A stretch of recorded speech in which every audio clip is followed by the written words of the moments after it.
সম্প্রতি সরকার রাজস্ব আয় বৃদ্ধির লক্ষ্যে শতাধিক পণ্য ও সেবার উপর মূল্য সংযোজন কর, ভ্যাট ও সম্পূরক শুল্ক বাড়ানোর জন্য দুটো অধ্যাদেশ জারি করেছে। এরপরে মূল্যস্ফীতি ও ব্যবসায়িক খরচ বাড়বে, যা সাধারণ মানুষের জীবনমানের উপর নেতিবাচক প্রভাব ফেলবে। সরকার তার রাজস্ব আয় বৃদ্ধির জন্য করের আওতা বাড়াবে, এটি একটি স্বাভাবিক প্রক্রিয়া। কিন্তু কর বাড়ানোর ক্ষেত্রে সরকারকে স্মরণ রাখতে হবে সাধারণ মানুষের জীবনযাত্রার মান যাতে নেমে না যায় ও তাদের ভোগান্তি যাতে না বাড়ে। বিগত অবৈধ সরকারের গণবিরোধী লুটেরা অর্থনৈতিক নীতি ও বিদেশে সীমাহীন অর্থ পাচারের ফলে সাধারণ মানুষ ও মধ্যবিত্তের জীবন ইতিহাসের সবচেয়ে নাজুক অবস্থায় আছে। মহামারী করোনায় নিঃস্ব হয়ে শহর ছেড়ে গ্রামে গিয়েছিল অনেক পরিবার, যারা আর শহরে ফিরতে পারেনি। সরকারি মেগা প্রজেক্টে বিদেশ থেকে কর্মী এনে কাজ করানো হয়েছিল, কিন্তু বাংলাদেশের বেকার শ্রমিক বসত ভিটা, কৃষি জমি ও হালের গরু বিক্রি করে বিদেশে কাজ করতে গিয়ে প্রতারিত হয়েছে, কারণ বিদেশে শ্রমিক পাঠানোর সেক্টরে তৈরি হয়েছিল সিন্ডিকেট। গার্মেন্টসে কাজ করতে গিয়ে নারী শ্রমিক বারবার লাঞ্ছিত বঞ্চিত হয়েছে ন্যায্য মজুরি থেকে, বেঁচে থাকার ন্যূনতম ফেসিলিটিস থেকে। আর শিক্ষিত মধ্যবিত্ত তার কষ্টের কথা বলতে না পেরে হয় বিদেশে পাড়ি জমাচ্ছে, না হয় দেশেই মানবতার জীবন বেছে নিতে বাধ্য হচ্ছে। 2024 সালে এই মধ্যবিত্ত, এই গার্মেন্টস শ্রমিক, এই সাধারণ মানুষ অবৈধ সরকারের বিরুদ্ধে রাস্তায় নেমে এসেছিল। তাদের প্রত্যাশা ছিল ফ্যাসিস্ট সরকারের পতনের পরে ন্যূনতম জীবনযাপনের উপকরণগুলো তাদের জন্য সহজলভ্য হবে, ভেঙে যাবে লুটেরার সিন্ডিকেট, বৃদ্ধি পাবে তাদের ক্রয় ক্ষমতা, ফিরে পাবে তাদের আত্মমর্যাদা। আপনারা জানেন, বিগত অবৈধ সরকারের সীমাহীন দুর্নীতি ও বিদেশে অর্থ পাচারের কারণে দেশের অর্থনীতির অবস্থা খুবই ভঙ্গুর ও বৈদেশিক মুদ্রা রিজার্ভ তলানিতে।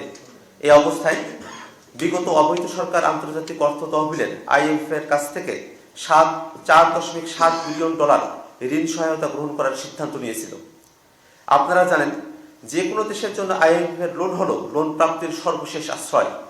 এই কঠিন ঋণের শর্ত হিসেবে কয়েকটি ধাপে ভ্যাট বাড়ানোর সিদ্ধান্তের অংশ হিসেবে অন্তর্বর্তীকালীন সরকার সম্প্রতি এই অধ্যাদেশগুলো জারি করেছে।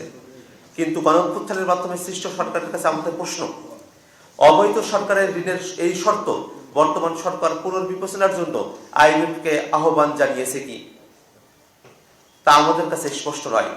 গণঅভ্যুত্থানের মাধ্যমে সৃষ্ট সরকার একটি অবৈধ সরকারের চুক্তির ধারাবাহিকতা বজায় রেখে জনগণের দুর্ভোগ বাড়াতে পারে না।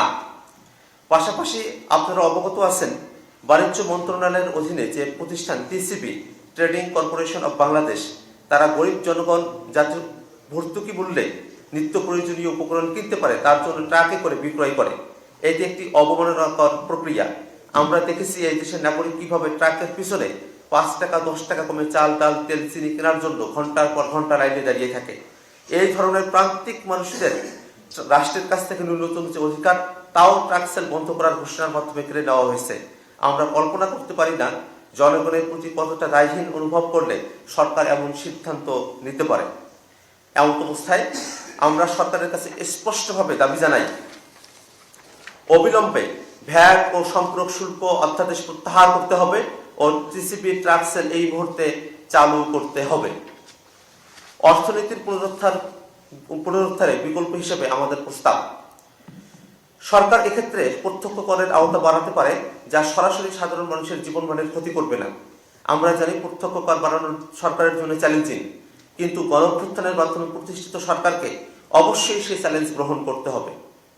বিদ্যমান কর কাঠামোয় যে সীমাহীন দুর্নীতি হয় তা বন্ধ করার উদ্যোগ নিলে রাজস্ব আয় বাড়বে। বিগত সরকার 15 বছরে বিদেশে $234 বিলিয়ন মার্কিন ডলার পাচার করেছে বলে দেবপ্রিয় ভট্টাচার্যের নেতৃত্বে শ্বেতপত্রে উঠে এসেছে। সেগুলো দেশে ফেরত আনার জন্য সরকারকে কার্যকর ব্যবস্থা গ্রহণ করতে হবে।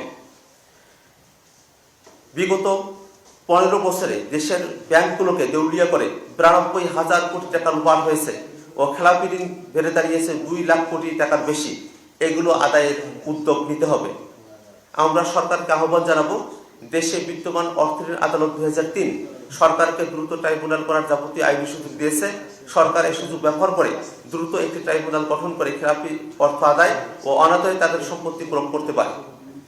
আমরা সরকারকে উদাত্তভাবে আহ্বান জানাচ্ছি, বর্তমান বাজার পরিস্থিতিতে সাধারণ মানুষকে নতুন করে দুর্ভোগের দিকে ঠেলে দেওয়াকে আমরা কোনোভাবেই সমর্থন করি না। এমন কিছু করবেন না যাতে রক্ত দিয়ে স্বৈরাচার উৎখাত করা সাধারণ জনগণের জীবনযাপনের কষ্ট বেড়ে যায়। ধন্যবাদ সকলকে। সুপ্রিয় সাংবাদিক বন্ধুগণ,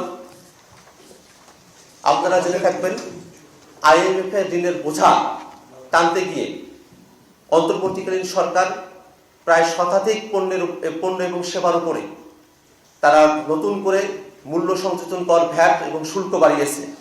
আমরা দেখি গুঁড়া দুধ, যেটা শিশুদের এবং আমাদের অন্যান্য প্রয়োজন ব্যবহার করতে হয়, এরকম নিত্য প্রয়োজনীয় জিনিসগুলোর উপরে ভ্যাট আরোপ করা হয়েছে। মানুষ আসলে খাবে কি? মানুষের জীবনের নিরাপত্তা কোথায়, জীবিকার নিরাপত্তা কোথায়, সেটা নিয়ে আমাদের মনে প্রশ্ন তৈরি হয়েছে। আমরা সরকারের কাছে আহ্বান জানাবো, IMF যে শর্ত দিয়েছে সেই শর্তের মধ্যে আপনাদেরকে কেন বাধ্য থাকতে হবে?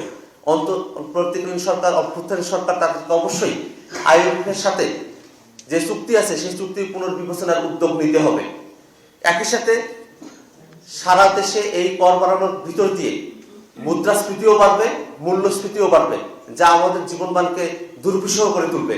আমরা সরকারকে আহ্বান জানাই যাতে এমন কোনো পদক্ষেপ সরকার গ্রহণ না করে যার কারণে মুদ্রাস্ফীতি এবং মূল্যস্ফীতি উভয়ই বৃদ্ধি পায় এবং জনগণের জীবনে নাভিশ্বাস তৈরি হয়। একই সাথে আমাদের দাবি থাকবে, আপনারা জেনে থাকবেন যে শ্বেতপত্র প্রকাশ হয়েছে, সেখানে একেবারে ডাটা ধরে ধরে যেগুলো প্রকাশিত, সেই প্রকাশিত ডাটার মধ্যে থেকেই আমরা দেখতে পাই যে $234 বিলিয়ন পাচার করা হয়েছে। এক প্রত্যাশিত করতে $3 বিলিয়ন কাছাকাছি খরচ হয়েছে। $234 বিলিয়ন দিয়ে 78টা প্রত্যাশিত করা সম্ভব হতো যদি সেই টাকাগুলো আমাদের দেশে থাকতো। আমরা সরকারকে আহ্বান জানাই, যেসব টাকা এই $234 বিলিয়ন প্রায় 78টা প্রত্যাশিত বিদেশে পাচার করা হয়েছে, এই টাকাগুলো দেশে ফিরিয়ে নিয়ে আসা হবে এবং তার ভিতর দিয়ে জনগণের যে জীবনযাত্রার মান সেগুলো উন্নত হবে এবং জনগণকে অতিরিক্ত যে ভ্যাট, শুল্ক, এগুলোর বোঝা গ্রহণ করতে হবে না। ধন্যবাদ সকলকে। আপনাদের কোনো প্রশ্ন থাকলে জানাতে পারেন।